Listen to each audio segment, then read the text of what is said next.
ਅੱਜ ਦਾ ਆਪਣਾ ਟੌਪਿਕ ਹੈਗਾ ਜੀ ਈਮੇਲ। ਈਮੇਲ ਦੇ ਟੌਪਿਕ ਦੇ ਵਿੱਚੋਂ ਇੱਕ ਜਾਂ ਦੋ ਕੁਐਸਚਨ ਪੱਕਾ ਹੀ ਆਣਗੇ ਤੁਹਾਨੂੰ। 20 ਮਾਰਕਸ ਦਾ ਤੁਹਾਨੂੰ ਆਣਾ ਹੈਗਾ ਔਰ 4 ਜਾਂ 5 ਟੌਪਿਕਸ ਹੈ, ਸੋ ਇਹਦੇ ਵਿੱਚੋਂ ਦੋ ਕੁਐਸਚਨਸ ਤਾਂ ਪੱਕੇ ਹੀ ਲਗਾ ਕੇ ਚੱਲੋ ਕਿ ਆਣਗੇ। ਬਹੁਤ ਛੋਟਾ ਜਿਹਾ ਟੌਪਿਕ ਹੈਗਾ, ਕੋਈ ਇਹਦੇ ਵਿੱਚ ਬਹੁਤ ਹੀ ਜ਼ਿਆਦਾ ਵਾਈਡ ਸਕੋਪ ਨਹੀਂ ਹੈ, ਇਹਦਾ ਲਿਮਿਟਿਡ ਜਿਹਾ ਸਕੋਪ ਹੈ, ਸੋ ਆਪਾਂ ਈਜ਼ੀਲੀ ਸਕੋਰ ਕਰ ਸਕਦੇ ਹਾਂ ਇਹਦੇ ਵਿੱਚੋਂ। ਈਮੇਲ ਆਪਾਂ ਮੋਸਟਲੀ ਯੂਜ਼ ਕਰਦੇ ਹਾਂ, ਇਲੈਕਟ੍ਰੋਨਿਕ ਮੇਲ ਉਹਦਾ ਫੁੱਲ ਫਾਰਮ ਹੁੰਦਾ ਹੈਗਾ। ਸਾਰਿਆਂ ਦੀ ਈਮੇਲ ਆਈਡੀਜ਼ ਬਣੀਆਂ ਹੋਈਆਂ ਅੱਜ ਕੱਲ੍ਹ, ਤਾਂ ਹੀ ਐਂਡਰੋਇਡ ਫੋਨ ਯੂਜ਼ ਕੀਤਾ ਜਾ ਸਕਦਾ ਹੈ। ਜੀਮੇਲ ਆਈਡੀ ਜੇ ਨਾ ਬਣੀ ਹੋਏ ਤਾਂ ਆਪਾਂ ਯੂਜ਼ ਨਹੀਂ ਕਰ ਸਕਦੇ ਹੈਗੇ।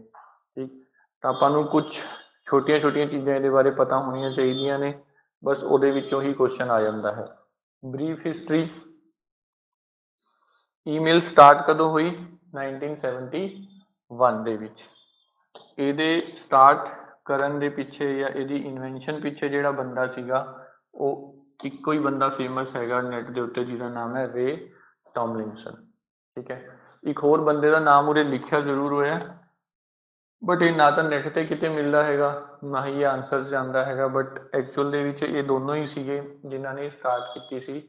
ਸਮ ਹਾਊ ਇਹ ਬੰਦਾ ਲਾਈਮਲਾਈਟ 'ਚ ਨਹੀਂ ਆਇਆ ਜਾਂ ਪਿਕਚਰ 'ਚ ਨਹੀਂ ਆਇਆ ਉਹਨਾਂ, ਤਾਂ ਜਿੱਥੇ ਵੀ ਕੁਐਸਚਨ ਆਉਂਦਾ ਹੈਗਾ ਉੱਥੇ ਆਪਾਂ ਨੇ ਰੇ ਟੋਮਲਿੰਸਨ ਨੂੰ ਹੀ ਲਿਖਣਾ ਹੈਗਾ ਕਿ ਇਹੀ ਉਹਦਾ ਇਨਵੈਂਟਰ ਹੈਗਾ ਤੇ ਇਹਨੇ ਹੀ ਈਮੇਲ ਸਟਾਰਟ ਕੀਤੀ ਹੈਗੀ ਆ। ਬਟ ਕਦੇ ਕਿਸੇ ਕੁਐਸਚਨ 'ਚ ਐਵੇਂ ਆ ਗਿਆ ਕਿ ਦੋਨੋਂ ਬੰਦੇ ਇਕੱਠੇ ਆ ਗਏ ਤਾਂ ਉਹਨਾਂ ਵਿੱਚੋਂ ਆਪਾਂ ਨੇ ਇਹਨੂੰ ਪ੍ਰਾਇੋਰਟੀ ਦੇਣੀ ਹੈ। ਔਰ ਬੋਥ ਆਪਸ਼ਨਸ, ਜੇ ਸਪੋਜ਼ ਕਰੋ ਤੁਹਾਨੂੰ A ਆਪਸ਼ਨ ਹੈਗਾ ਰੇ ਟੋਮਲਿੰਸਨ, B ਆਪਸ਼ਨ ਹੈਗਾ ਸ਼ਿਵਾ, C ਆਪਸ਼ਨ ਹੈਗਾ ਬੋਥ A and B, so both A and B। Okay ਜੀ, ਅਗਰ ਬੋਥ A ਐਂਡ B ਨਹੀਂ ਹੈਗਾ ਤਾਂ ਇਸ ਬੰਦੇ ਨੂੰ ਪ੍ਰਾਇੋਰਟੀ ਦੇਣੀ ਹੈ। ਵੈਸੇ ਐਵੇਂ ਬਹੁਤ ਰੇਅਰ ਹੈਗਾ ਕਿ ਇੱਦਾਂ ਕੁਐਸਚਨ ਆਵੇ, ਕਿਉਂਕਿ ਮੋਸਟਲੀ ਜਿੱਥੋਂ ਵੀ ਪੇਪਰ ਕੋਈ ਚੱਕ ਕੇ ਪਾਉਂਦਾ ਉਹ ਨੈਟ ਤੋਂ ਹੀ ਚੱਕ ਕੇ ਪਾਉਂਦੇ ਨੇ, ਖੁਦ ਤਾਂ ਉਹ ਇੰਨੀ ਰਿਸਰਚ ਕਰਦੇ ਨਹੀਂ ਹੈਗੇ। ਤਾਂ ਇਹ ਬੰਦਾ ਹੀ ਪਿਕਚਰ 'ਚ ਰਹਿੰਦਾ ਹੈਗਾ, ਰੇ ਟੋਮਲਿੰਸਨ ਹੀ ਹੈਗਾ ਜਿਹਨੇ ਮੇਲ ਬਣਾਈ ਹੈ ਤੇ ਜਿਹਨੇ ਈਮੇਲ ਸਟਾਰਟ ਕੀਤੀ ਹੈ ਜੀ। ਓਕੇ ਜੀ, @ ਸਾਈਨ ਇਹਨੇ ਫਸਟ ਟਾਈਮ ਯੂਜ਼ ਕੀਤਾ ਸੀਗਾ ਈਮੇਲ ਭੇਜਣ ਦੇ ਲਈ। ਇਹਨੇ ਆਪਣਾ ਇੰਟਰਨਲੀ ਨੈਟਵਰਕ ਦੇ ਵਿੱਚ ਜਿਹੜਾ ਹੈਗਾ ਇੱਕ ਨੈਟ ਤੋਂ ਦੂਸਰੇ, ਇੱਕ ਸਿਸਟਮ ਤੋਂ ਦੂਸਰੇ ਸਿਸਟਮ 'ਤੇ ਬੇਸਿਕਲੀ ਇਹਨੇ ਮੇਲ ਭੇਜੀ ਸੀਗੀ, ਈਮੇਲ ਭੇਜੀ ਸੀ, ਮੈਸੇਜ ਭੇਜਿਆ ਸੀਗਾ। ਸੋ ਉਦੋਂ ਤੋਂ ਹੀ ਮੰਨਿਆ ਜਾਂਦਾ ਹੈਗਾ ਕਿ ਈਮੇਲ ਦੀ ਸਟਾਰਟਿੰਗ ਹੋਈ। ਸੋ ਪੇਪਰ ਦੇ ਪੁਆਇੰਟ ਆਫ ਵਿਊ ਨਾਲ 2-3 ਕੁਐਸਚਨ ਬਣ ਜਾਂਦੇ ਆ, ਕਿਹਨੇ ਸਟਾਰਟ ਕੀਤੀ, ਕਿਸ ਈਅਰ 'ਚ ਸਟਾਰਟ ਹੋਈ, @ ਸਾਈਨ ਕਦੋਂ ਤੋਂ ਪਿਕਚਰ ਦੇ ਵਿੱਚ ਆਇਆ।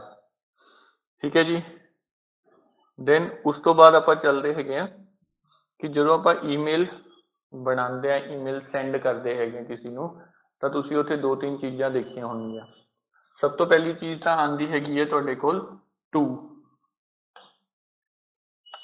ਕਿਹਨੂੰ ਭੇਜਣੀ ਹੈ। ਇੱਥੇ ਇੱਕ ਈਮੇਲ ਵੀ ਹੋ ਸਕਦੀ ਹੈ, ਗਰੁੱਪ ਆਫ ਈਮੇਲਸ ਵੀ ਹੋ ਸਕਦਾ ਹੈਗਾ, ਪੂਰੇ ਦਾ ਪੂਰਾ ਤੁਸੀਂ ਗਰੁੱਪ ਬਣਾਇਆ ਹੋਇਆ ਉਹ ਵੀ ਹੋ ਸਕਦਾ ਹੈ, ਜਾਂ ਇੱਥੇ ਦੂਸਰੀ ਤੀਸਰੀ ਚੌਥੀ ਜਿੰਨੇ ਮਰਜ਼ੀ ਨੂੰ ਆਪਾਂ ਮੇਲ ਸੈਂਡ ਕਰ ਸਕਦੇ ਹੈਗੇ ਆ। ਸੋ ਟੂ ਦੇ ਵਿੱਚ ਉਹ ਬੰਦਾ ਆਉਂਦਾ ਹੈਗਾ ਜਿਹਨੂੰ ਆਪਾਂ ਉਹ ਮੇਲ ਭੇਜ ਰਹੇ ਹਾਂ, ਜਿਹਦੇ ਲਈ ਐਕਚੁਅਲੀ ਉਹ ਮੇਲ ਹੈਗੀ ਹੈ। Okay, so what is CC? Carbon copy. Carbon copy ਦਾ ਮਤਲਬ ਕੀ ਹੁੰਦਾ ਹੈਗਾ ਕਿ ਇਸ ਬੰਦੇ ਨੂੰ ਤਾਂ ਮੈਂ ਮੇਲ ਭੇਜ ਰਿਹਾ, ਠੀਕ ਹੈ, ਇਸ ਬੰਦੇ ਨੂੰ ਮੇਰੀ ਮੇਲ ਐਡਰੈਸ ਹੈ, ਜੋ ਵੀ ਮੈਂ ਉਰੇ ਲਿਖਿਆ ਉਹ ਇਸ ਬੰਦੇ ਦੇ लिए ਇੰਪੋਰਟੈਂਟ ਹੈ, ਉਸ ਬੰਦੇ ਨੇ ਉਹਦੇ ਤੇ ਐਕਸ਼ਨ ਲੈਣਾ ਹੈ, ਇਸ ਬੰਦੇ ਨੇ ਉਹ ਕੰਮ ਕਰਨਾ ਹੈ। CC ਕੀ ਹੁੰਦਾ ਹੈਗਾ? ਕਾਰਬਨ ਕਾਪੀ, ਮਤਲਬ ਉਹੀ ਮੇਲ ਦੀ ਇੱਕ ਕਾਪੀ ਮੈਂ ਇਸ ਬੰਦੇ ਨੂੰ ਵੀ ਭੇਜ ਰਿਹਾ, and this is just for information.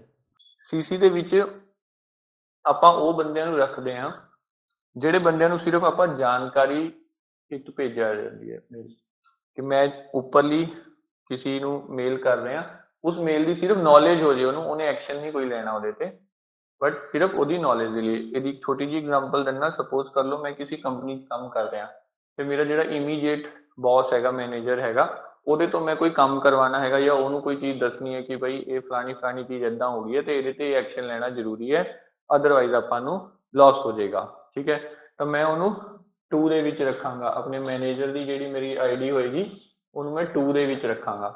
ਲੇਕਿਨ ਮੈਂ ਕੀ ਚਾਹੁੰਦਾ ਕਿ ਕੱਲ ਨੂੰ ਮੇਰਾ ਮੈਨੇਜਰ ਮੁੱਕਰ ਨਾ ਜਾਵੇ, ਉਹ ਕਹਿ ਦੇ ਕਿ ਨਹੀਂ ਜੀ ਇਹਨੇ ਮੈਨੂੰ ਦੱਸਿਆ ਨਹੀਂ, ਜਾਂ ਕੁਝ ਵੀ ਬਹਾਨਾ ਲਾ ਸਕਦਾ, ਤਾਂ ਉਹਦੇ ਲਈ ਮੈਂ ਕੀ ਕਰਾਂਗਾ, ਸੇਫਟੀ ਸੇਕ CC ਦੇ ਵਿੱਚ ਆਪਣੇ ਹਾਇਰ ਆਫੀਸ਼ੀਅਲ ਨੂੰ, ਕੋਈ ਜਨਰਲ ਮੈਨੇਜਰ ਜਾਂ ਹੋਰ ਜਿਹੜੇ ਅਦਰ ਆਫੀਸਰ ਹੁੰਦੇ ਉਹਨਾਂ ਨੂੰ ਇਹ 'ਚ ਰੱਖ ਲਾਂਗਾ ਕਿ ਜਸਟ ਫॉर देयर ਨੌਲੇਜ ਕਿ ਮੈਂ ਆਪਣੇ ਮੈਨੇਜਰ ਨੂੰ ਇਹ ਚੀਜ਼ ਕਹਿ ਚੁੱਕਿਆ ਜੀ ਇਸ ਡੇਟ ਨੂੰ, ਹੁਣ ਅੱਗੇ ਉਹ ਨਹੀਂ ਕਰਦਾ ਤਾਂ ਉਹਦੀ ਉਹ ਗਲਤੀ ਹੋਏਗੀ। ਸੋ ਉਹਦੇ ਵਿੱਚ ਉਹਨੂੰ ਆਪਾਂ CC 'ਚ ਰੱਖਾਂਗੇ।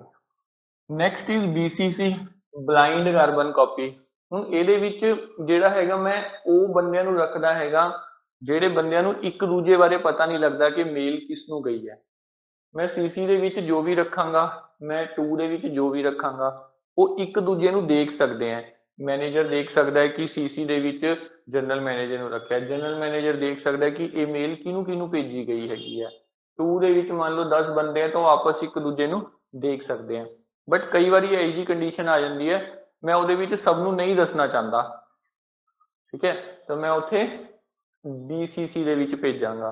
ਸਪੋਜ਼ ਕਰੋ ਮੈਂ ਆਪਣੇ ਵਿਆਹ ਦਾ ਕਾਰਡ ਭੇਜਣਾ, ਠੀਕ ਹੈ, ਮੈਂ ਇੱਥੇ ਜਿਹੜਾ ਹੈਗਾ ਸਿਰਫ ਇੱਕ ਆਪਣੇ ਮੈਨੇਜਰ ਦੀ ID ਪਾ ਦੂੰਗਾ ਤੇ ਉਸ ਤੋਂ ਬਾਅਦ ਬਾਕੀ ਸਾਰੇ ਜਿਹੜੇ ਨੇ ਉਹ BCC 'ਚ ਰੱਖ ਦੂੰਗਾ। ਤਾਂ BCC ਵਾਲਿਆਂ ਨੂੰ ਇੱਕ ਦੂਸਰੇ ਦਾ ਨਹੀਂ ਪਤਾ ਲੱਗਦਾ ਹੈਗਾ, ਉਹਨਾਂ ਨੂੰ ਸਿਰਫ ਇਹ ਲੱਗੇਗਾ ਕਿ ਉਹਨੂੰ ਹੀ ਮੇਲ ਭੇਜੀ ਗਈ ਹੈਗੀ ਹੈ, ਬਾਕੀਆਂ ਦੇ ਬਾਰੇ ਨਹੀਂ ਪਤਾ ਲੱਗੇਗਾ ਕਿ ਇਹਨੇ ਕਿਸ ਕਿਸ ਨੂੰ ਬੁਲਾਇਆ, ਠੀਕ ਹੈ। ਸੋ ਇਹਦੀ ਫੁੱਲ ਫਾਰਮ ਆ ਜਾਂਦੀ ਹੁੰਦੀ ਹੈ ਕਈ ਵਾਰੀ, ਜਾਂ ਇਹਦਾ ਪਰਪਸ ਆ ਜਾਂਦਾ ਹੁੰਦਾ ਕਈ ਵਾਰੀ ਵੀ ਇਹ ਕਿਉਂ ਭੇਜਿਆ ਜਾਂਦਾ ਹੈਗਾ। ਦੈਨ ਸਬਜੈਕਟ, ਜੋ ਵੀ ਤੁਸੀਂ ਜਿਸ ਬਾਰੇ ਤੁਸੀਂ ਈਮੇਲ ਭੇਜਣੀ ਹੈਗੀ ਹੈ ਉਹਦੀ ਡਿਸਕ੍ਰਿਪਸ਼ਨ ਹੁੰਦੀ ਹੈ, ਪੂਰੀ ਕੰਪਲੀਟ ਡਿਸਕ੍ਰਿਪਸ਼ਨ ਬੋਡੀ 'ਚ ਹੁੰਦੀ ਹੈਗੀ ਹੈ। ਸਬਜੈਕਟ ਦੇ ਵਿੱਚ ਜਸਟ ਉਹਦੀ ਸ਼ਾਰਟ ਡਿਸਕ੍ਰਿਪਸ਼ਨ ਹੁੰਦੀ ਹੈ। ਸਪੋਜ਼ ਕਰ ਲਓ ਤੁਸੀਂ ਲੀਵ ਦੇ ਰਿਗਾਰਡਿੰਗ ਮੇਲ ਕਰ ਰਹੇ ਹੋ ਤਾਂ ਇੱਥੇ ਲਿਖ ਦੋਗੇ ਰਿਗਾਰਡਿੰਗ ਲੀਵ, ਠੀਕ। ਤਾਂ ਟੌਪਿਕ ਦੇਖ ਕੇ ਐਟਲੀਸਟ ਆਪਾਂ ਨੂੰ ਆਈਡੀਆ ਹੋ ਜਾਂਦਾ ਹੈ ਕਿ ਜਿਹੜੀ ਵੀ ਮੇਲ ਦਾ ਕੰਟੈਂਟ ਹੈ ਉਹ ਕਿਸ ਬਾਰੇ ਹੈ, ਠੀਕ ਹੈ ਜੀ। ਹੁਣ 1 2 3 4 5 ਚੀਜ਼ਾਂ ਇਹ ਹੋ ਗਈਆਂ। ਇਸ ਤੋਂ ਇਲਾਵਾ ਇਹਦੇ ਵਿੱਚ ਫਰੋਮ ਆਟੋਮੈਟਿਕਲੀ ਆ ਜਾਂਦਾ ਹੈ, ਫਰੋਮ ਕਦੇ ਵੀ ਤੁਹਾਨੂੰ ਪਾਣਾ ਨਹੀਂ ਪੈਂਦਾ। ਐਂਡ ਡੇਟ ਐਂਡ ਟਾਈਮ, ਮੇਲ ਕਿੱਥੋਂ ਭੇਜੀ ਗਈ ਹੈਗੀ ਹੈ ਐਂਡ ਕਿਸ ਡੇਟ ਨੂੰ ਤੇ ਕਿਸ ਟਾਈਮ ਨੂੰ ਭੇਜੀ ਗਈ ਹੈ, ਦੈਟ ਆਟੋਮੈਟਿਕਲੀ ਉਹਦੇ 'ਚ ਐਡ ਹੋ ਜਾਂਦਾ, ਇਹ ਤੁਹਾਨੂੰ ਨਹੀਂ ਪਾਣਾ ਪੈਂਦਾ। ਇਹ ਕੁਐਸਚਨ ਪੇਪਰ 'ਚ ਆਇਆ ਹੋਇਆ ਇੱਕ ਵਾਰੀ, ਓਕੇ ਜੀ। ਤਾਂ ਇਹਨਾਂ 'ਚੋਂ ਕੋਈ ਵੀ ਕੁਐਸਚਨ ਬਣ ਸਕਦਾ ਹੈ ਔਰ ਰੀਸੈਂਟਲੀ ਪੇਪਰ 'ਚ ਆਇਆ ਵੀ ਸੀਗਾ, ਸ਼ਾਇਦ CC ਜਾਂ BCC ਦੀ ਫੁੱਲ ਫਾਰਮ ਆਈ ਸੀ। ਤੁਹਾਨੂੰ ਫੁੱਲ ਫਾਰਮਸ ਵੀ ਪਤਾ ਹੋਣੀਆਂ ਚਾਹੀਦੀਆਂ, ਉਹਦੀ ਯੂਜ਼ੇਜ ਵੀ ਪਤਾ ਹੋਣੀ ਚਾਹੀਦੀ ਹੈਗੀ ਹੈ। ਉਹ ਸਾਰੀ ਸ਼ਾਰਟ ਦੇ ਵਿੱਚ ਉਰੇ ਆਪਾਂ ਦਿੱਤੀ ਹੋਈ ਹੈਗੀ ਹੈ, ਇਹਨੂੰ ਇੱਕ ਵਾਰੀ ਤੁਸੀਂ ਪੜ੍ਹ ਵੀ ਸਕਦੇ ਹੋ, ਬਟ ਇਹ ਤਾਂ ਇੱਕ ਵਾਰੀ ਦੇਖੇ ਤੋਂ ਹੀ ਯਾਦ ਹੋ ਜਾਂਦਾ ਹੈਗਾ ਆਪਾਂ ਨੂੰ, ਓਕੇ।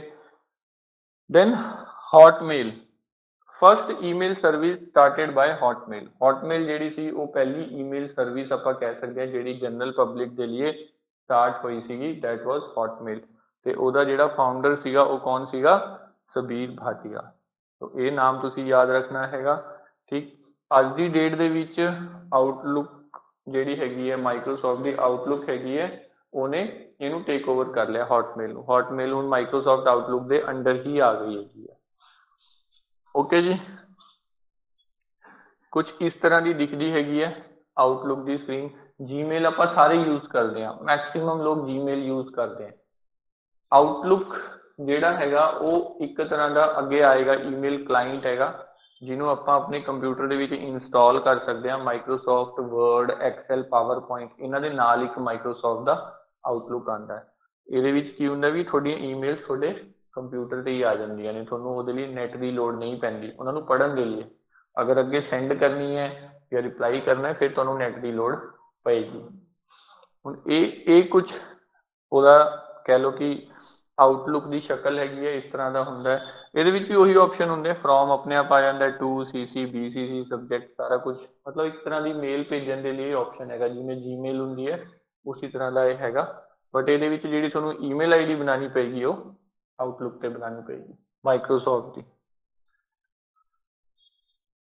ਅਨਵਾਂਟਿਡ ਔਰ ਅਨਸੋਲਿਸਿਟਿਡ ਈਮੇਲਸ, ਇਹਨਾਂ ਨੂੰ ਸਪੈਮ ਕਿਹਾ ਜਾਂਦਾ ਹੈਗਾ। ਇਹ ਕੁਐਸਚਨ ਬਹੁਤ ਵਾਰ ਰਿਪੀਟ ਹੋਇਆ ਜੀ ਐਗਜ਼ਾਮਸ ਦੇ ਵਿੱਚ, ਬੜਾ ਹੀ ਕਾਮਨ ਜਿਹਾ ਕੁਐਸਚਨ ਹੈ ਔਰ ਬਹੁਤ ਈਜ਼ੀ ਕੁਐਸਚਨ ਹੈ। ਅਨਸੋਲਿਸਿਟਿਡ ਜਾਂ ਅਨਵਾਂਟਿਡ, ਇਹਨਾਂ ਚੋਂ ਕੋਈ ਵੀ ਨਾਮ ਆ ਸਕਦਾ ਹੈਗਾ, ਇਹਨਾਂ ਨੂੰ ਸਪੈਮ ਕਿਹਾ ਜਾਂਦਾ ਹੈਗਾ। ਐਸੀਆਂ ਮੇਲਸ ਜਿਹੜੀਆਂ ਕਿ ਆਪਣੇ ਲਈ ਕੋਈ ਉਹਦੀ ਲੋੜ ਨਹੀਂ ਹੈ, ਆਪਾਂ ਨੂੰ ਉਹ ਚਾਹੀਦੀਆਂ ਨਹੀਂ ਹੈ, ਤਾਂ ਉਹ ਆਪਣੇ ਮੇਲ ਬਾਕਸ ਦੇ ਵਿੱਚ ਆ ਜਾਂਦਾ, ਉਹਨੂੰ ਸਪੈਮ ਕਿਹਾ ਜਾਂਦਾ ਹੈ। ਜਨਰਲੀ ਐਸੀ ਮੇਲਸ ਕੀ ਹੁੰਦੀਆਂ ਨੇ, ਕੰਪਨੀਜ਼ ਵੱਲੋਂ ਪ੍ਰਮੋਸ਼ਨਸ ਦੇ ਲਈ ਭੇਜੀ ਜਾਂਦੀ ਹੈ, ਠੀਕ। ਬਟ ਕਈ ਵਾਰ ਕੀ ਹੁੰਦਾ ਹੈਗਾ, ਕੋਈ ਕੰਮ ਦੀ ਮੇਲ ਵੀ ਸਪੈਮ 'ਚ ਚਲੀ ਜਾਂਦੀ ਹੈ। ਤੁਸੀਂ ਆਪਣੇ ਮੇਲ ਬਾਕਸ ਦੇ ਵਿੱਚ ਦੇਖੋਗੇ ਤੁਹਾਡੇ ਕੋਲ ਆਪਸ਼ਨ ਹੁੰਦੇ ਆ, ਉੱਥੇ ਇਨਬਾਕਸ ਹੁੰਦਾ ਹੈਗਾ, ਸੈਂਟ ਆਈਟਮਸ ਹੁੰਦਾ, ਆਊਟਬਾਕਸ ਹੁੰਦਾ, ਤਾਂ ਉਹਦੇ ਸਪੈਮ ਦਾ ਫੋਲਡਰ ਵੀ ਹੁੰਦਾ ਹੈਗਾ। ਉਹ ਕੀ ਕਰਦੇ ਹੈਗੇ ਆ, ਗੂਗਲ ਵਾਲੇ ਜਾਂ ਯਾਹੂ ਵਾਲੇ, ਜੋ ਵੀ ਤੁਹਾਡੇ ਈਮੇਲ ਪ੍ਰੋਵਾਈਡਰ ਹੈਗਾ, ਉਹ ਆਟੋਮੈਟਿਕਲੀ ਸਪੈਮ 'ਚ ਸੁੱਟ ਦਿੰਦਾ ਈਮੇਲਸ ਨੂੰ, ਪਤਾ ਲਗਾ ਕੇ, ਮਤਲਬ ਉਹਨਾਂ ਦੇ ਵਿੱਚ ਆਟੋਮੇਟਿਡ ਫੰਕਸ਼ਨ ਲੱਗਿਆ ਹੋਇਆ ਹੈਗਾ, ਤੇ ਉਹ ਇਹ ਪਤਾ ਲਗਾਉਂਦੇ ਨੇ, ਦੇਖਦੇ ਆ ਕਿ ਇਹ ਈਮੇਲ ਕਿੰਨੇ ਕੁ ਬੰਦਿਆਂ ਨੂੰ ਗਈ ਹੈ, तो उतों आइडिया लगा लें कि अच्छा ਲੱਖ ਬੰਦਿਆਂ ਨੂੰ ਗਈ ਹੈ ਤਾਂ ਇਹਦਾ ਮਤਲਬ ਇਹ ਸਪੈਮ ਹੋ ਸਕਦੀ ਹੈ, ਤਾਂ ਉਹਨੂੰ ਸਪੈਮ 'ਚ ਪਾ ਦਿਓ। ਤਾਂ ਕਈ ਵਾਰੀ ਬਹੁਤ ਰੇਅਰ ਹੁੰਦਾ, ਬਟ ਇਹ ਹੋ ਜਾਂਦਾ ਕਿ ਤੁਹਾਡੀ ਕੰਮ ਦੀ ਮੇਲ ਵੀ ਸਪੈਮ 'ਚ ਚਲੀ ਜਾਵੇ, ਠੀਕ। ਸੋ ਸਪੈਮ ਬੇਸਿਕਲੀ ਜ਼ਿਆਦਾ ਅਮਾਊਂਟ ਵਿੱਚ ਮੇਲਸ ਭੇਜੀਆਂ ਜਾਂਦੀਆਂ, ਅਨਵਾਂਟਿਡ ਹੁੰਦੀਆਂ ਨੇ, ਇਹ ਕਿਸੇ ਨਾ ਕਿਸੇ ਕਹਿ ਲਓ ਕਿ ਐਡਵਰਟੀਜ਼ਮੈਂਟ ਪਰਪਸ ਦੇ ਲਈ ਹੁੰਦੀਆਂ ਨੇ, ਠੀਕ ਹੈ। ਕੋਈ ਕੰਪਨੀ ਆਪਣੀ ਐਡਵਰਟੀਜ਼ਮੈਂਟ ਕਰ ਰਹੀ ਹੈ ਤਾਂ ਉਹਦੇ ਕੋਲ 1000 ਬੰਦਿਆਂ ਦੀ ਈਮੇਲ ਸਾਰਿਆਂ ਨੂੰ ਭੇਜ ਦੇਗੀ, ਓਕੇ ਜੀ। ਇੱਕ ਵਰਡ ਆਉਂਦਾ ਈਮੇਲ ਸਪੂਫਿੰਗ ਦਾ। ਈਮੇਲ ਸਪੂਫਿੰਗ ਇਹਦੇ ਥਰੂ ਹੀ ਕੀਤੀ ਜਾਂਦੀ ਹੈਗੀ ਹੈ। ਇਹ ਕੀ ਹੁੰਦੀ ਹੈਗੀ ਹੈ, ਇੱਕ ਤਰ੍ਹਾਂ ਦਾ ਇਹ ਸਾਈਬਰ ਅਟੈਕ ਹੈ। ਤੇ ਇਹਦੇ ਵਿੱਚ ਈਮੇਲਸ ਭੇਜ ਕੇ ਲੋਕਾਂ ਨੂੰ ਆਪਣੇ ਜਾਲ 'ਚ ਫਸਾਇਆ ਜਾਂਦਾ ਹੈ। ਸਪੈਮ ਔਰ ਫਿਸ਼ਿੰਗ ਇਹ ਵਰਡਸ ਆਉਂਦੇ ਆ, ਤਾਂ ਇਹਦਾ ਮਤਲਬ ਇਹ ਹੁੰਦਾ ਹੈਗਾ ਕਿ ਕੋਈ ਹੈਕਰਸ ਜਿਹੜੇ ਨੇ ਉਹ ਮੇਲ ਭੇਜ ਦੇਣਗੇ, ਉਹ ਮੇਲ ਇਸ ਤਰ੍ਹਾਂ ਦੀ ਬਣਾਉਣਗੇ ਕਿ ਉਹਦੇ ਵਿੱਚ ਬੰਦੇ ਦਾ ਮਨ ਲਲਚਾਏਗਾ, ਉਹਦੇ ਵਿੱਚ ਦਿੱਤਾ ਜਾਏਗਾ ਕਿ ਤੁਹਾਨੂੰ ਇੰਨਾ ਵਧੀਆ ਆਫਰ ਦਿੱਤਾ ਜਾ ਰਿਹਾ, ਇਸ ਲਿੰਕ ਤੇ ਕਲਿੱਕ ਕਰੋ, ਇੰਨੇ ਪੈਸੇ ਤੁਹਾਡੇ ਅਕਾਊਂਟ 'ਚ ਆ ਜਾਣਗੇ, ਸਾਨੂੰ ਅਕਾਊਂਟ ਦੀ ਡਿਟੇਲਸ ਪ੍ਰੋਵਾਈਡ ਕਰੋ, ਜਾਂ ਤੁਸੀਂ ਇਸ ਲਿੰਕ ਤੇ ਕਲਿੱਕ ਕਰੋ, ਤੁਹਾਨੂੰ ਇਹ ਫੋਨ ਫ੍ਰੀ 'ਚ ਮਿਲ ਜਾਏਗਾ। ਸੋ ਕਈ ਬੰਦੇ ਹੁੰਦੇ ਉਹ ਤੇ ਕਰ ਦਿੰਦੇ ਕਲਿੱਕ, ਔਰ ਉਹ ਅੱਗੇ ਜਿਵੇਂ ਇਨਫੋਰਮੇਸ਼ਨ ਆਪਣੀ ਪਾਉਂਦੇ ਆ ਤੇ ਉਹ ਫਸ ਜਾਂਦੇ। ਸੋ ਇਹ ਇੱਕ ਤਰ੍ਹਾਂ ਦਾ ਮਾਲਵੇਅਰ ਹੈ। ਮਾਲਵੇਅਰ ਹੁੰਦਾ ਬੇਸਿਕਲੀ ਕਿ ਜਿਹੜਾ ਇਸ ਤਰ੍ਹਾਂ ਦਾ ਸੌਫਟਵੇਅਰ ਜਿਹੜਾ ਕਿ ਤੁਹਾਨੂੰ ਕਿਸੇ ਨਾ ਕਿਸੇ ਤਰੀਕੇ ਨਾਲ ਹਾਰਮ ਪਹੁੰਚਾਏ। WhatsApp ਤੇ, ਈਮੇਲ ਤੇ ਹਰ ਜਗ੍ਹਾ ਦੇ ਉੱਤੇ ਆਉਂਦਾ। ਚਲੋ next important part, this is the part of email. Email ਜਿਹੜੀ ਲਿਖੀ ਜਾਂਦੀ ਹੈਗੀ ਹੈ ਉਹਦੇ ਕਿੰਨੇ ਹਿੱਸੇ ਹੁੰਦੇ ਤੇ ਉਹਨੂੰ ਕੀ ਕਿਹਾ ਜਾਂਦਾ ਹੈਗਾ। ਹੁਣ ਈਮੇਲ ਕੁਝ ਇਸ ਤਰ੍ਹਾਂ ਦੀ ਹੁੰਦੀ ਹੈ, ਦੇਖੋ study@sandeerinstitute.com। ਤੁਹਾਡੀ ਸਪੋਜ਼ ਕਰ ਲਓ ਕਿਸੇ ਨੇ ਆਪਣੇ ਨਾਮ ਦੇ ਉੱਤੇ ਈਮੇਲ ਬਣਾਈ ਹੋਈ ਹੈਗੀ ਹੈ rajan123@gmail.com, ਓਕੇ। ਇਸ ਤਰ੍ਹਾਂ ਦੀ ਹੁੰਦੀ ਹੈ ਆਪਣੀ ਈਮੇਲ। ਸੋ ਇਹਦੇ ਜਿਹੜੇ ਪਾਰਟਸ ਨੇ, ਜਿਹੜਾ ਪਹਿਲਾ ਪਾਰਟ ਹੈ study rajan123, this is called user name. ਇਹ ਤੁਸੀਂ ਆਪ ਰੱਖਦੇ ਹੋ। ਜੇ ਕਦੇ ਤੁਸੀਂ ਈਮੇਲ ਜਦ ਬਣਾਈ ਹੋਏ, ਤੁਸੀਂ ਧਿਆਨ ਦਿੱਤਾ ਹੋਏ, ਤਾਂ ਉਹ ਤੁਹਾਨੂੰ ਪੁੱਛਦਾ ਵੀ ਤੁਸੀਂ ਯੂਜ਼ਰ ਨੇਮ ਕਿਹੜਾ ਰੱਖਣਾ ਚਾਹੁੰਦੇ ਹੋ। ਤੁਸੀਂ ਆਪਣਾ ਕੋਈ ਯੂਜ਼ਰ ਨੇਮ ਦਿਓ, ਉਹ ਫਿਰ ਅੱਗੇ ਦੱਸਦਾ ਕਿ ਇਹ ਅਵੇਲੇਬਲ ਹੈ ਕਿ ਕਿਸੇ ਹੋਰ ਨੇ ਲੈ ਲਿਆ। ਹੋ ਸਕਦਾ ਉਹ ਰਾਜਨ ਨਾਮ, ਮੰਨ ਲਓ ਬੰਦਾ ਇਕੱਲਾ ਰਾਜਨ ਰੱਖਣਾ ਚਾਹੁੰਦਾ ਸੀ, ਪਰ ਰਾਜਨ ਤਾਂ ਹੋਰ ਕਿਸੇ ਬੰਦੇ ਨੇ ਲੈ ਲਿਆ, ਤਾਂ ਉਹ ਕਹਿੰਦਾ ਜੀ ਇਹ ਅਵੇਲੇਬਲ ਨਹੀਂ ਹੈ, rajan123 ਅਵੇਲੇਬਲ ਹੈ ਜਾਂ rajan456 ਅਵੇਲੇਬਲ ਹੈ। ਸੋ ਉਹ ਇਸ ਤਰ੍ਹਾਂ ਦਾ ਨਾਮ ਫਿਰ ਬਣ ਜਾਂਦਾ ਹੈਗਾ ਯੂਜ਼ਰ ਨੇਮ। ਇਹ ਤੁਹਾਡੇ ਵੱਲੋਂ ਰੱਖਿਆ ਜਾਂਦਾ ਹੈਗਾ, ਯੂਜ਼ ਕੀਤਾ ਜਾਂਦਾ ਹੈ। ਉਸ ਤੋਂ ਬਾਅਦ ਜਿਹੜਾ ਆ ਹੁੰਦਾ ਹੈਗਾ this is called domain.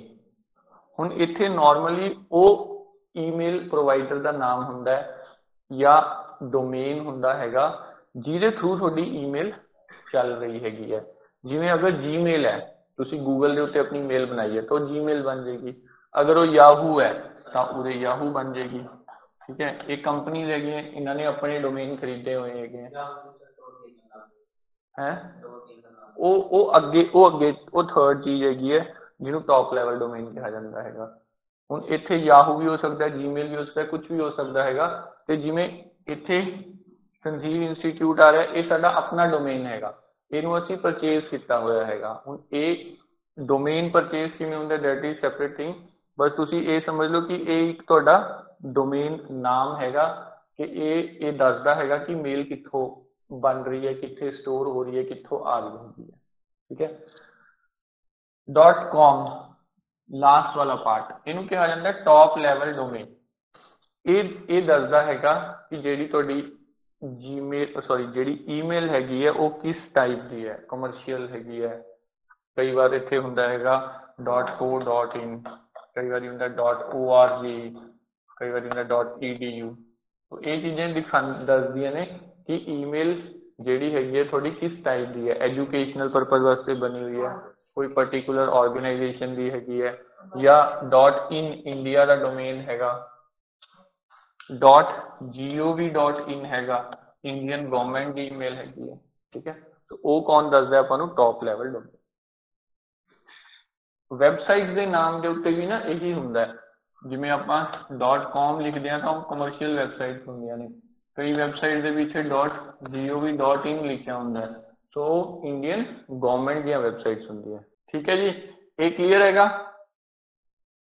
Email ਦੇ ਅਗਰ ਐਸ ਸੱਚ ਦੇਖਿਆ ਜਾਏ ਤਾਂ ਦੋ ਪਾਰਟਸ ਹੁੰਦੇ ਆ, ਇੱਕ @ ਤੋਂ ਪਹਿਲੇ ਵਾਲਾ ਤੇ ਇੱਕ @ ਤੋਂ ਬਾਅਦ ਵਾਲਾ। ਠੀਕ ਹੈ, बट अगर इन्हों सारे हिस्सों को तोड़िया जाए तो टोटल 4 हिस्से बन जाते हैं, एक यूजर नेम, एक @ साइन आप, एक जिहड़ा तुहाडा डोमेन नेम हैगा या जिन्हों ईमेल सर्वर कह देंगे, एक टॉप लैवल डोमेन। सो ये पार्ट क्लीयर है। अगर इन्हां विचों कोई भी पार्ट मिसिंग हैगा या अगे पीछे होया होया तो वो तुहाडी ईमेल आईडी नहीं वैलिड नहीं होएगी। ये क्वेश्चन बहुत बार पेपर च आया हैगा, मतलब पिछले काफ़ी पेपर रिपीट होया और रीसेंटली भी बल्कि आया हैगा ये। और तुहानू ईमेल आईडी दे देंगे हैं और ये पूछते हैं कि दसो ये विचों किहड़ा ईमेल एड्रैस वैलिड है, तो तुसीं सिर्फ वो बनावट देखनी है, पहला यूजर नेम, फिर @ देन उस तो बाद तुहाडे सर्वर का नाम, देन उस तो बाद टॉप लैवल डोमेन। अगर ये सीक्वेंस बिल्कुल भी पुट्ठा सीधा करता तो यदा मतलब वो ईमेल आईडी वैलिड नहीं है। नाउ प्रोटोकॉल, ये बहुत इंपॉर्टेंट ने, ये घट पूछे गए ने पेपर च, बट बहुत इंपॉर्टेंट चीज है। प्रोटोकॉल का मतलब की हुंदा, पहली गल तो नैटवर्किंग दे विच जो आप इंटरनेट या नैटवर्क के बारे पढ़ते हैं वो जरूर दसिया जाता है। प्रोटोकॉल की होंगे, प्रोटोकॉल होंगे set of rules that determine how data is transmitted between different devices on a network. जो दो डिवाइस नैटवर्क के उत्ते आ गए तो उन्होंने आपस में कम्यूनीकेट करना हैगा, सो कम्यूनीकेट करने के लिए एक रूल बने हुए हैं, सैट ऑफ रूल्स डिफाइन किए हुए हैं पहला ही इंटरनेट कम्यूनिटी ने, कि उस रूल्स नू फॉलो किया जाएगा डेटा ट्रांसमिट करने के लिए एक सिस्टम तो दूसरे सिस्टम। सो वो रूल्स नू प्रोटोकॉल कह देंगे हैं। हुण ईमेल सेंड करनी है, ईमेल भी एक तरह का इंफॉर्मेशन या डेटा ही हैगा जिहड़ा आपां सेंड करना चाहते हैं एक सिस्टम तो दूसरे सिस्टम पे, सो उहदे लिए भी रूल्स या प्रोटोकॉल्स डिफाइन ने। बहुत इंपॉर्टेंट प्रोटोकॉल्स हुंदे ने ये कंप्यूटर की दुनिया दे विच। SMTP simple mail transfer protocol, ये जदों मेल नू सेंड करते हैं उदों काम आंदा हैगा। POP3 post office protocol version 3 and IMAP internet message access protocol, ये उदों काम आंदा हैगा जदों रिट्रीव करना हुंदा हैगा। ठीक है, इन्हां दा सिर्फ दोनों का पहला डिफरेंस हुंदा सीगा, अजकल तो इन्हां दा डिफरेंस नहीं रहा हैगा।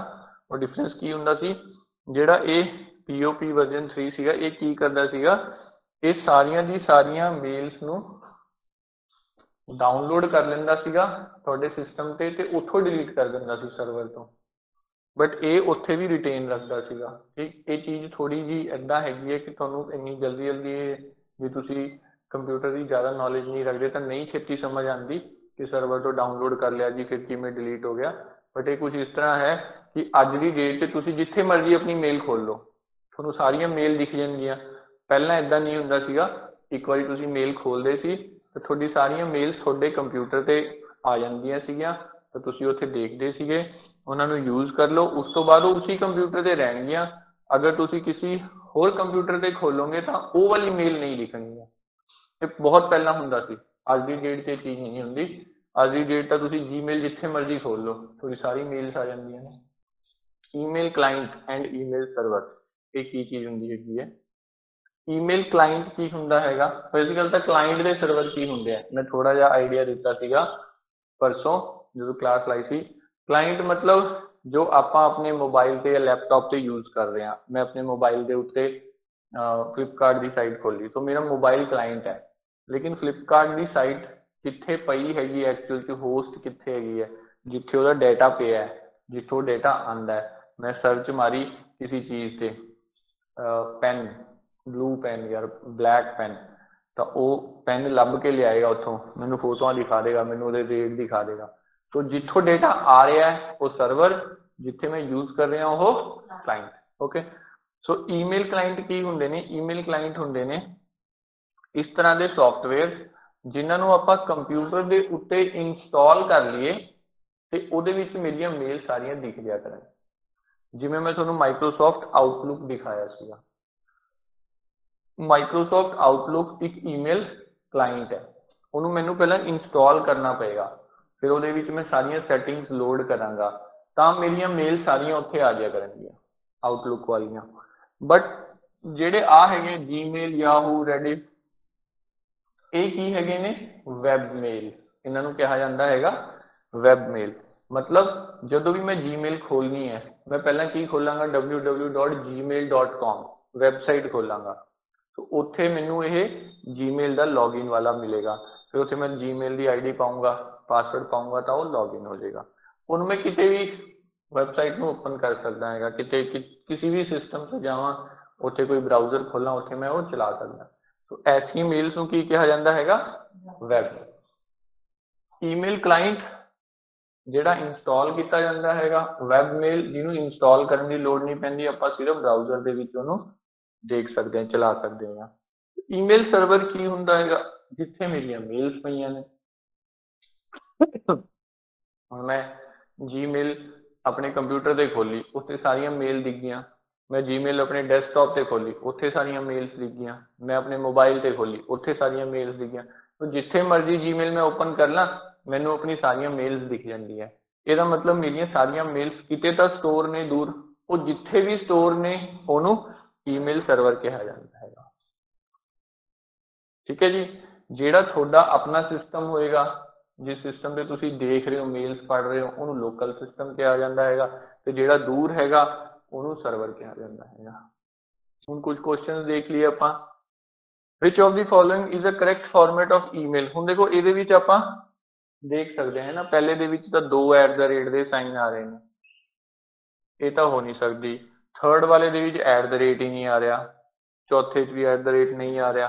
ਸੈਕਿੰਡ ਵਾਲੇ ਦੇ ਵਿੱਚ ਦੇਖੋ ਸਭ ਕੁਝ ਓਕੇ ਹੈ, ਪਹਿਲਾਂ ਯੂਜ਼ਰ ਨੇਮ, ਫਿਰ @ ਫਿਰ ਉਹਦਾ ਨਾਮ, then domain. A simple protocol that is used for fetching email from a mailbox. So POP3 ਹੁਣ ਇਹਦੇ ਵਿੱਚ ਦੇਖਾ ਹੈਗਾ ਨਾ, ਇਹਦੇ ਵਿੱਚ POP3 ਤੇ IMAP ਇਹ ਦੋਨੋਂ ਹੀ ਹੁੰਦੇ ਨੇ ਰਿਸੀਵ ਕਰਨ ਵਾਸਤੇ। ਬਟ ਅਗਰ ਇਹ ਦੋਨੋਂ ਅਵੇਲੇਬਲ ਹੈ ਤਾਂ POP3 ਨੂੰ ਆਪਸ਼ਨ ਲੈਣਾ ਹੈਗਾ, ਅਦਰਵਾਈਜ਼ ਇਹ ਦੋਨੋਂ POP3 ਐਂਡ IMAP both ਹੁੰਦੇ।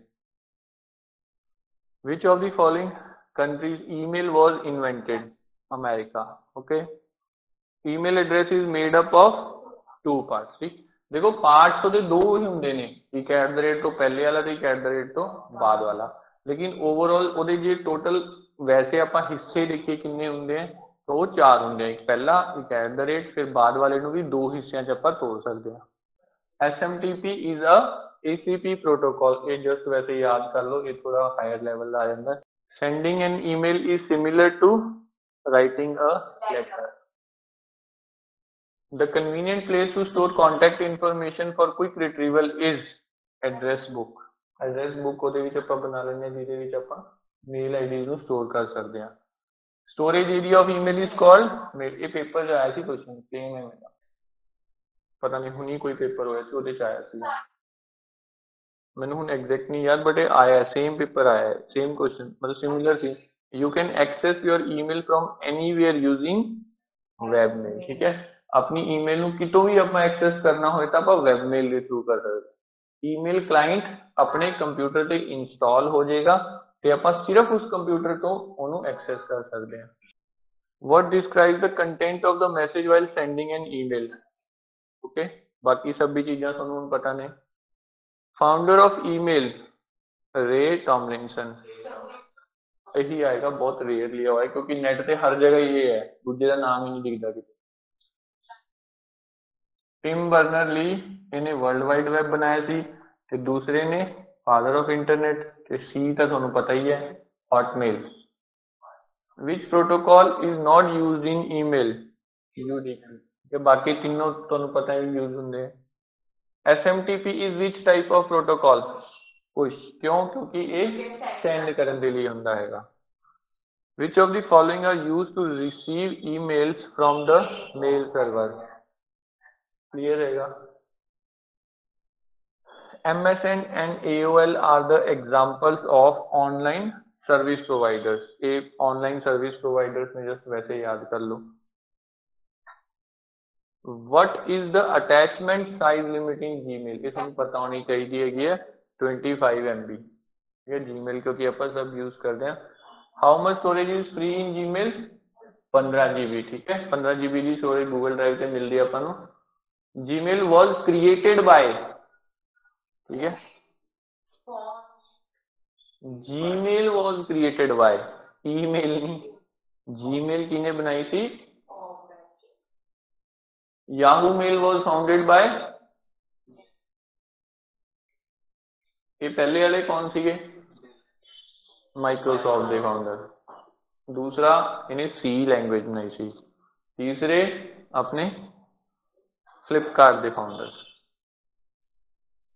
Unwanted email is called spam. ठीक है, इन्हों फिशिंग नहीं कहना, स्पैम कहना है। Which protocol provide security to emails? It is PGP, pretty good privacy. ये सिक्योरिटी प्रोवाइड करता है ईमेल्स में। SMT uses which type of port? ये ना अपने सिस्टम के विच की हुंदा हैगा, हर एक चीज में एक पोर्ट नंबर मिलिया हुंदा है। सो ईमेल SMTP जेड़ा हुंदा हैगा उहदे लिए बाय डिफॉल्ट जेड़ा हैगा 25 नंबर पोर्ट रिकमेंडेड हुंदा हैगा। POP3 uses which port? 110। If you leave in between writing an email, draft. ये अपन को वैसे जनरली भी पता होंगे ना। Which of the following is an email client? Microsoft Outlook. बाकी की है webmail. Which of the following program is used by user to send and receive email? This is mail user agent.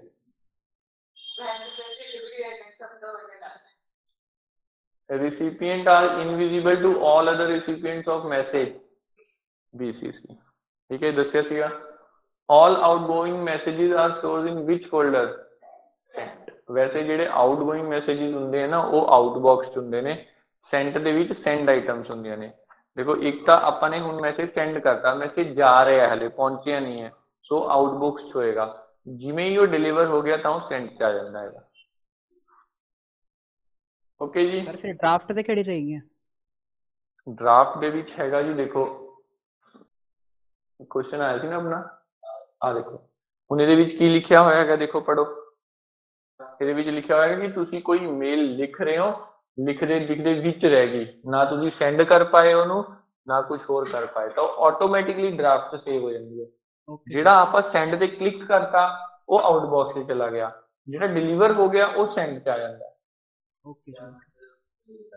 Okay जी। तो ये अपना email का topic सीगा, बहुत छोटा जा टॉपिक हैगा बट बहुत इंपॉर्टेंट हैगा। अपने दो क्वेश्चन तुसी इहदे विचों लगा के चलो, एग्जैक्टली इहदे चों ही आ जाएंगे, ये तो बाहर नहीं आते। बहुत ही मतलब रेयरेस्ट टू रेयरेस्ट चांस है कि इस तो बाहर आए, क्योंकि ये टॉपिक ही बहुत छोटा जा। ओके जी, इन्हों चंगी तरह कर लेना स्लाइड्स नू, ते जो भी क्वेश्चन ने सैंपल टाइप क्वेश्चन ने, इन्हों के विचों ही तोड़ मरोड़ के कोई क्वेश्चन बनता है, अदरवाइज कोई होर इस तो बाहरों क्वेश्चन ईमेल। ठीक है जी।